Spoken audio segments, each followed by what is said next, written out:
So good morning, everybody. Thank you for inviting me to this conference. Here are my disclosure of interests. And during this presentation, I'll try to cover recent advances in the epidemiology and treatment of C. difficile infection, CDI. So as you all know, Clostridium difficile is a gram-positive, spore-forming bacterium, and only toxigenic strains which are able to produce toxin A and B, but also sometimes a binary toxin, are responsible for diseases. The clinical presentation usually range from mild to self-limited diarrhea to life-threatening pseudomembranous colitis. And Clostridium difficile is a major nosocomial pathogen responsible for 10% of nosocomial diarrhea. So actually the physicians have to face two major challenges. One is to manage a severe or complicated form of the disease, including toxic megacolon, perforation, and syndrome of septic shock. These complications are quite rare. They occur in less than 10% of patients, but they are often associated with a very high mortality rate, up to 10%. The recurrence is the other challenge. Recurrence appeared in 25% of patients after a first episode. And as you know, a patient with the first recurrence is likely to have subsequent recurrences in the following weeks.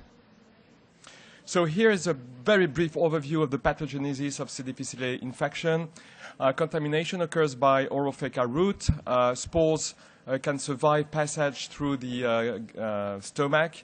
They will germinate into vegetative form following the action of bile salts in the small intestine. They will multiply, they will adhere to the enterocyte, they will colonize the gut, and then they will produce both toxin A and B.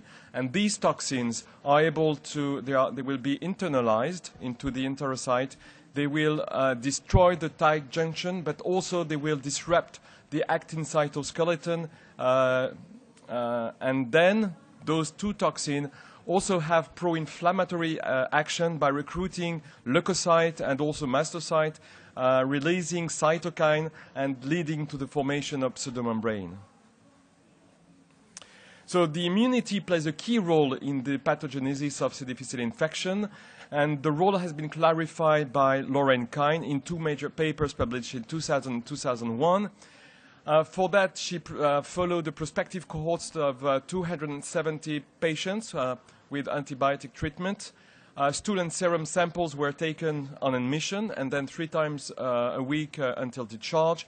And in the first paper, she compared the immunity of patients who had a C. difficile infection to those who remain asymptomatically colonized. And she showed that those who remain asymptomatic colonized have a higher rate, higher level of EJJ antitoxin A compared to those who develop infection.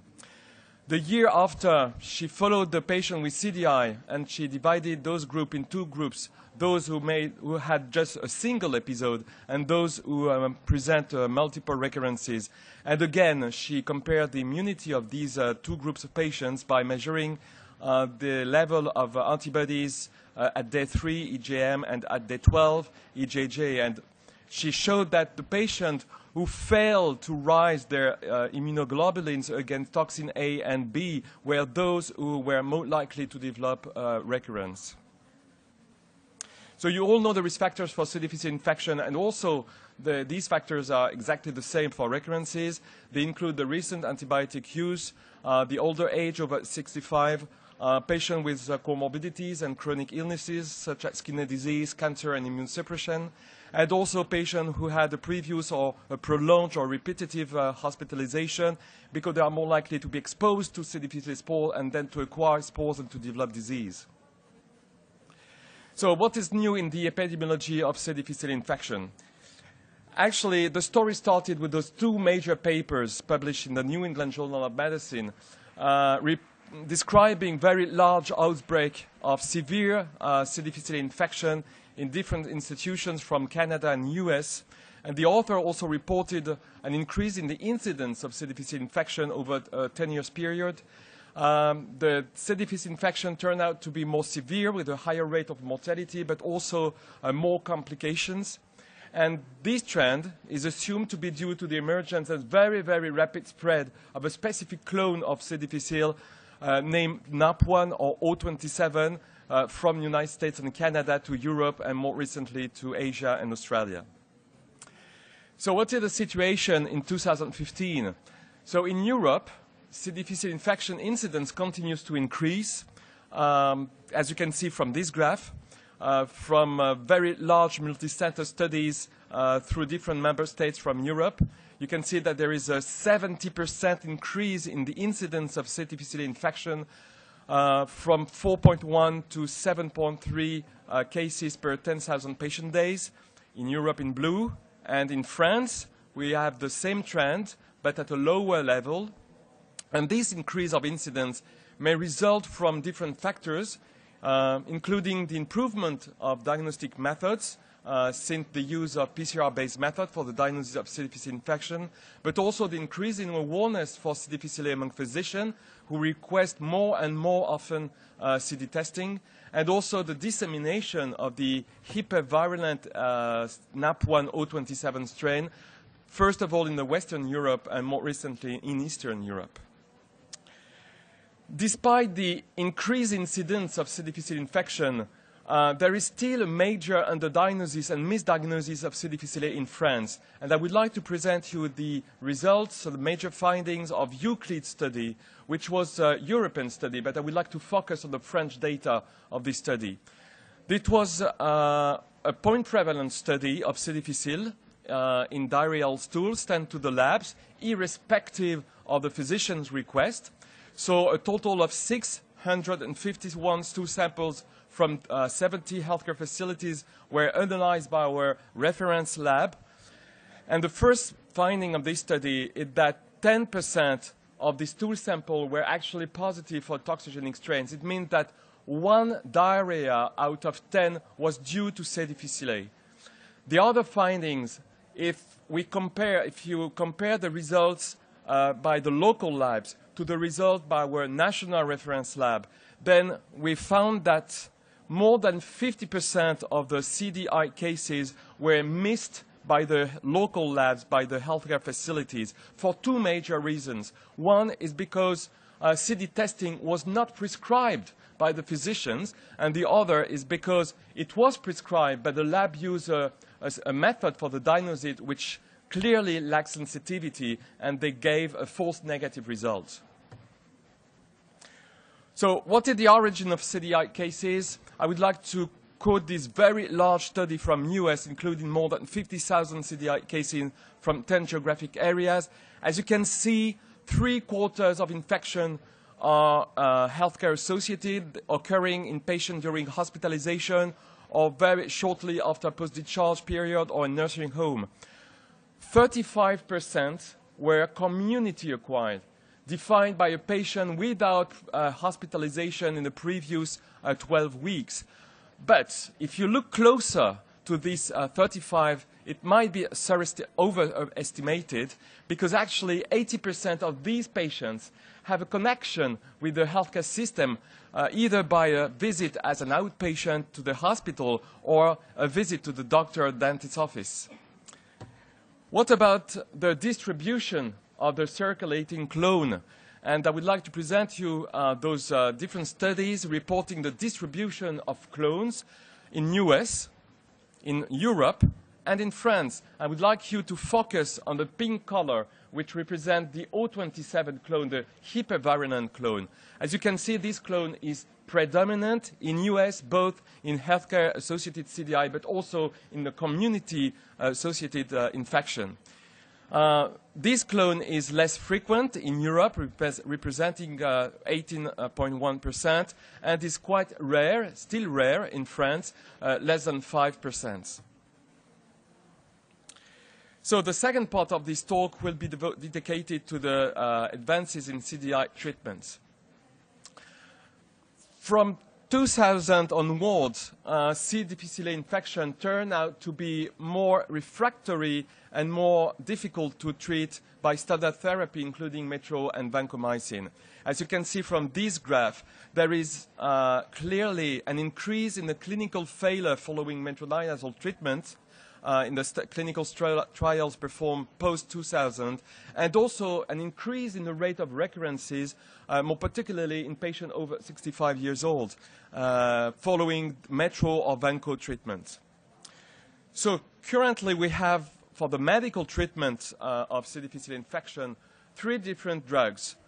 Oral vancomycin, 125 milligram 4 times a day, metronidazole, 500 milligram 3 times a day, or fidaxomicin, which was commercially available since late 2012, 200 milligrams twice a day. And these drugs are clearly different. First of all, the spectrum of activity is very narrow, mostly targeting on gram-positive bacteria for vancomycin and fidaxomicin, but is very large for metronidazole. As a consequence, the impact on the microbiota is very different across these drugs. It's a very low impact for fidaxomicin because of the very targeted spectrum of activity, but a very large impact on metronidazole. So a large disturbance of the microbiota, which is a risk factor for developing C. difficile infection. In terms of PKPD properties, then we have clearly differences. For example, oral vancomycin and fidaxomicin are not absorbed, so the side effects are quite rare, and the fecal concentration are very high. As you can see, 1,000 times higher than the MIC necessary to kill the vegetative forms of the bacteria. Conversely, for metronidazole, this drug is very rapidly absorbed by the intestine. It's often associated with side effects such as neuropathy or disulfiram effect. And you can see that the fecal concentration are highly variable from undetectable to 14 milligram per gram. And this concentration sometimes is just below the MIC necessary to kill the vegetative cells. So it might be a problem, more particularly for those strains described with a decreased susceptibility to metronidazole. They represent around 6% of the C. difficile strains, but we don't know still the clinical significance of this decreased susceptibility. And finally, in terms of cost, there is large differences across the drugs. It's almost nothing for metro. It's very expensive for it's little expensive for vanco and very expensive for fidaxomicin. So are these drugs equivalent for the clinical cure of C. difficile infection? We have a couple of clinical studies comparing these drugs. The first study was a comparison between vancomycin and metronidazole during a prospective randomized double-blind study including 150 patients. And these patients were followed for 21 days. As you can see on this graph, the clinical efficacy of vanco was equivalent to that of metronidazole for mild infection. But in case of severe infection, vancomycin does better significantly than metronidazole with a higher clinical cure rate of 97% compared to 76%. I must say that this study was highly debated and very highly criticized because first of the definition of clinical cure, which included a bacteriological parameter, which is quite unusual, and also the definition of severe form, which is a score based on different parameters. However, the conclusion of the study was confirmed later in 2014 by Stuart Johnson during 2 prospective randomized double-blind study performed to assess a drug which is called the tolevamir, which is not commercially available. But this drug, which was a toxin binding resin, was compared to 2 arms, vancomycin and metronidazole. And you can see that combining the result of the 2 prospective clinical trials, you have a superiority of the vancomycin over the metronidazole for the clinical cure. However, if you stratify the patients according to the severity of the disease into mild, moderate, or severe disease, you can see that vancomycin is still much active or still more effective for treating patients with a clinical success of 78% compared to 66% with metronidazole. We also have the fidaxomicin. As you know, this is a microcycle developed in 2012 for the treatment of CDI. And the drug came to the market following 2 pivotal clinical studies comparing fidaxomicin 200 milligram twice a day for 10 days to vancomycin. Those clinical trials including more than 1,000 patients from North America, this first study, but also from America and Europe, the second study. As you can see here, the fidaxomicin here in dark green, was not inferior to vancomycin for the clinical cure, but the main advantage of fidaxomicin was a low rate of recurrences, 15% compared to 25% for vancomycin. So globally, if we speak about global cure, which is defined as a patient with a clinical cure without any subsequent recurrences, you have a superiority of the fidaxomicin over the vancomycin arm. And you can see that the second pivotal study had exactly similar results on the first clinical trial. I would like also to speak a little bit about something which is very up-to-date, which is a fecal microbiota transplantation, FMT. You all know that these procedures consist in giving a stool filtrate from a healthy donor to a recipient with multiple recurrences of C. difficile infection. And since the last 3 years, there have been a lot of review of the literature. I would like to quote this review, which identified more than 500 patients treated by FMT. And you can see that the global resolution of diarrhea was estimated to 87%. And I remind you that all the patients had multiple recurrences of CDI. Among the different case series or case reports, there is only one randomized control study, and I would like to present the results of this study performed by Van Noot from Netherlands. Patients with multiple recurrences were assigned to different groups, receiving either oral vancomycin for 14 days, oral vancomycin followed by bowel lavage, or oral vancomycin with the FMT.